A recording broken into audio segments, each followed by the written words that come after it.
Ervin Saliani, njeriu i dënuar për mashtrim, njeriu që njihet ndryshe si Babalja, njeriu që u doli përpara demokratëve me dru, për interesat e tij, për faktin se tashmë është një i padëshiruar në PD. I etur për një karrige, del publikisht dhe thot lajthitje të llojit se PD po mbron ndërtuesin e pallatit të djegur Arlis, dhe më pas thot se PD është e marrë peng nga Fatmir Xhafaj. Pas këtij halucinacioni, ka patur një reagim publik dhe kreu i PD-s Sali Berisha, i cili ka hedhur poshtë pretendimet e deputetit të video skandalit erotik Ervin Saliani. Por ajo që ka ndodhur, ka tejkaluar përplasjet politike dhe shkon deri te aty që interesat erotike të Ervin Salianit përdorin ekranin e Top Channel. Interesat erotike të Salianit kanë një emër, ajo është Grida Duma. Çfarë ndodh? Skema është e tillë. Ervin Saliani del publikisht, thot PD nuk ka shkuar te pallati i djegur i Arlis, i ndërtuar nga Armando Lilo. Nuk kanë dalë deputetët të protestojnë te pallati i djegur. Pas kësaj, të njëjtën tezë përdor Grida Duma në emisionin e saj, duke përdorur ekranin e Top Channel për interesat e saj erotike dhe përplaset me Alfred Lelën dhe e përzën nga emisioni.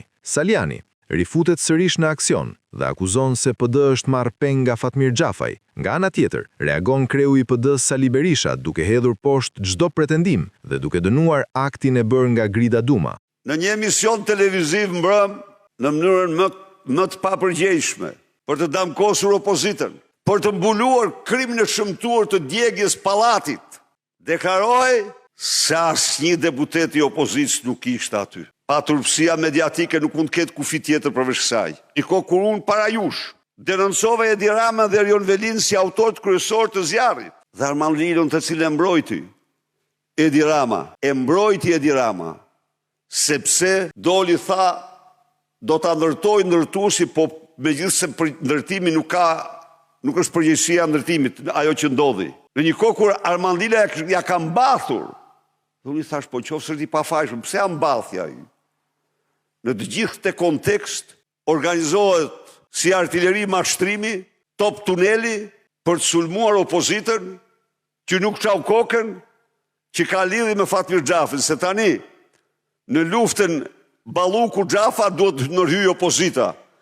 Po pse është bërë tunel topi, opozita nuk ndërhyn. Theksojmë këtu se Saliani është akuzuar si një njeri i keq përdorur nga socialistët. Ish kryeministri Berisha e ka akuzuar dhe për lidhje me Ergys Agasin, duke shkuar më tej dhe me akuza për lidhje me njerëz me krimin. Gjithçka është e qartë. I gjithi duket një skenar dhe një bashkëpunim i mirë organizuar. Duke parë të gjithë këtë skem, lind pyetja, si ka mundësi? Akuzon Saliani, shpërthen Grida dhe del sërish Saliani me të tjera akuza. Skema është shumë e thjeshtë. Saliani dhe Grida Duma akuzojnë deputetët e PD-s se nuk kanë qenë te pallati i djegur i ndërtuar nga Armando Lilo. Në fakt, kjo është thjesht dhe vetëm një gënjeshtër, pasi kanë shkuar këshilltarët e PD-s në Bashkinë e Tiranës dhe deputetja Jorida Tabaku. Një tjetër fakt është se vdjen në kuvend për këtë çështje kanë folur të paktën 6 deputet. Pas të gjitha këtyre situatave, lind një tjetër pyetje. Cila është arsyeja që ndodhi incidenti mes Grida Dumës me Alfred Lelës mbrëm në emision? Grida Duma ju drejtua Lelës me të njëjtën tezë si Ervin Saliani, duke i drejtuar gishtin. Topi do që këto deputetët e Tiranës, që po i bëni ju fresk, të shkojnë te ato pallatet atje. Deri dje, këto nuk ndodhen në Top Channel, pasi për pak muaj, Grida Duma dhe Ervin Saliani u përfolën se ishin ndarë.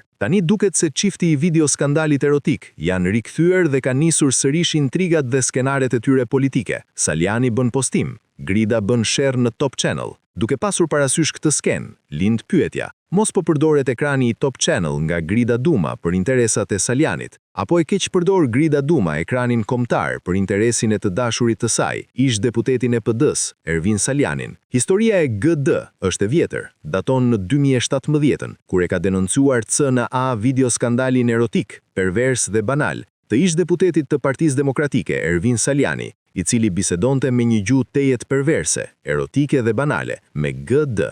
Tani po përsëritet historia. Grida Duma pas ndarjes ishte e qetë, nga ana tjetër Top Channel vazhdonte me linjën editoriale. Pa pritur, Grida Duma shpërthen dhe përdor ekranin e Top Channel për interesat e Ervin Salianit dhe anasjelltas Saliani, duke shfrytzuar Grida Dumën, përdor ekranin e Top Channel për interesat e tij. Është shumë e thjeshtë skema. Saliani mban një qendrim, Grida i ngre topin, Saljani e zhyt prap. Çështja është më e thjeshtë se një sherr në studion e Grida Dumës. Ka prapa Saljanin, interesat e një marrëdhënie dashurie, një marrëdhënie erotike mes ish-deputetit dhe ish-deputetes së PD-s, sot spikeria e emisionit Top Story në Top Channel. Por një marrëdhënie erotike apo dashurie mes dy politikanëve, njëri në aksion dhe tjetri në ekran, nuk mund të përdorin ekranin një televizioni kombëtar përtej linjës dhe qëndrimit që ka ky televizion, të përdoret nga Saljani përmes Gridës për interesa erotike. Ky është fundi i çdo lloji diskutimi që mund të bëhet në lidhje me një gjoja parim që kanë çifti erotik, se po përdoret PD-ja nga të tjerët dhe ka Sali Berisha apo PD interesa të tjera. Në fakt, në fund rezulton Grida Duma për interesa erotike me Ervin Saljanin. Përdor ekranin e Top Channel për karrierën e këtij të fundit.